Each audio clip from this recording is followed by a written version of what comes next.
Okay, so you guys really wanted to unpack this whole Elon Musk Twitter thing, huh? Yeah, it's been pretty wild. It really has. And with this new book, Character Limit, oh boy, it's something. This book is really like being a fly on the wall, You're right. I feel like we're getting a look behind the totally scenes. behind the curtain. Yeah, exactly. So are you ready to dive in? Because Character Limit does not hold back. Let's do it. I'm fascinated to see what kind of insights we can pull out of this. All right, let's start with something that really jumped out at me, this whole saga with Elon Musk and the Thai cave diver. Oh, right. That was before the deal even happened. Exactly. It kind of sets the stage for everything that comes after. In case anyone needs a refresher, Musk publicly accused one of the divers involved in that 2018 rescue of being a pedophile. A very serious and baseless accusation. Totally unfounded. And it gets weirder. He actually hired a private investigator to dig up dirt on this diver. Oh, really? Yeah. But get this, the investigator turned out to be a convicted felon posing as a PI. You can't make this stuff up. I know, right? Like, how do you even fall for that? It really makes you question his judgment. Right. And the book says that Musk and his team, they just ate this fake information up. Wow, that's a little worrying. To say the least, it's like some next-level confirmation bias. Totally.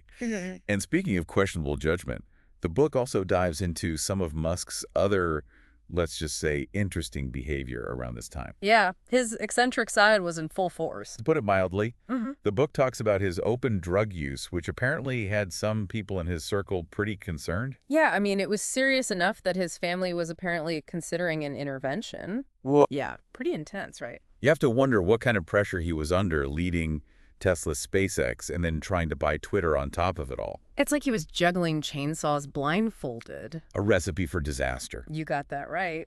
And, the deal itself wasn't exactly a walk in the park. Oh, yeah. Tell me about it.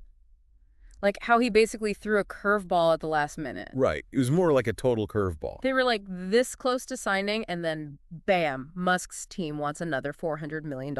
Could you imagine being on the Twitter side of that table? Talk about stressful negotiations. Bet there were some choice words said. I mean, wire us the money doesn't exactly scream, let's be friends. Right. Not exactly the best way to build trust. But, something else really wild almost happened. Oh, even wilder than the stuff we've already talked about. You're not going to believe this. Sam Bankman-Fried was actually thinking about investing in Twitter with Musk. Hold on, SBF. The crypto guy. The one and only. Yeah. Wanted to throw billions at it. Wow. It's like a parallel universe where FTX doesn't implode and he's calling the shots on Twitter. Right. It's crazy to think about what Twitter might look like now. Especially because Musk turned on him pretty publicly after the whole FTX thing went down. Yeah, that's the irony. So much for being on the same team. It really makes you wonder what kind of influence SBF would have had. Yeah, would Twitter be all crypto all the time? Who knows? But let's talk about Musk's victory lap after the deal actually went through. FZuck, really. That's the first thing that comes to mind. Come on. You gotta admit, it's kind of funny. Buying a company just to troll your rival. I guess when you're a billionaire, you can do that. True. But all that childish energy, as you called it, didn't exactly translate well once he was actually in charge. Things got pretty chaotic inside Twitter. The book doesn't hold back on that. Layoffs, firings, people scared to lose their jobs. A recipe for low morale, for sure. And then there's the whole ghost employee thing. Like, he thought there were all these people getting paid for nothing. I'm sure there are always some inefficiencies, but he made it into this whole big thing. Like a full-on witch hunt? Pretty much. Yeah, It's like he didn't even realize Twitter had an HR department. exactly. They probably would have noticed if they had a bunch of phantom employees. You'd think so, right?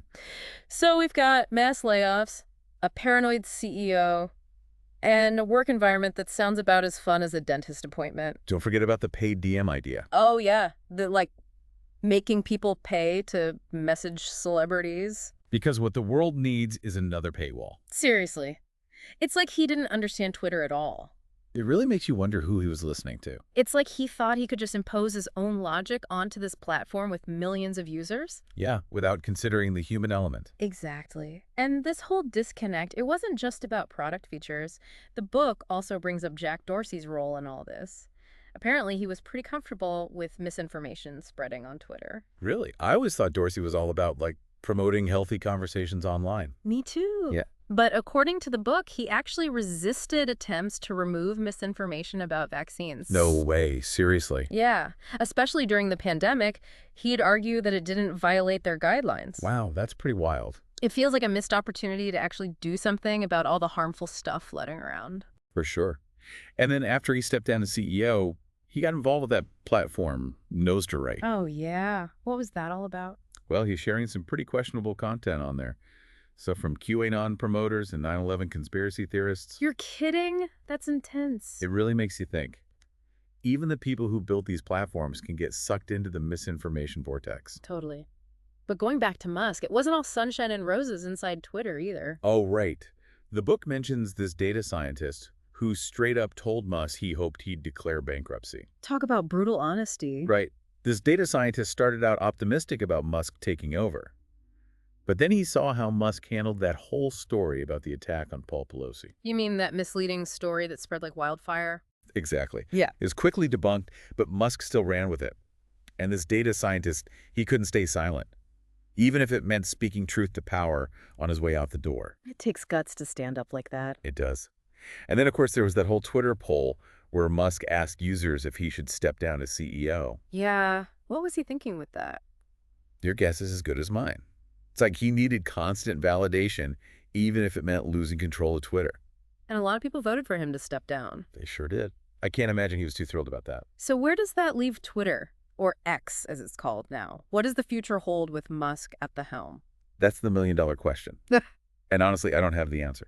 But Yeah. after diving into all this chaos with character limit, one thing's for sure. The future of online discourse, it's kind of scary. You can say that again. It's like this whole saga has thrown up a giant warning sign about the power these platforms have and the people who control them. It really makes you think about the choices we make online, both as individuals and as a society, For sure. This has been a wild ride. to say the least. But hey, that's the internet for you. Always full of surprises. Hmm. Thanks for joining us for this deep dive, and be sure to let us know what you thought.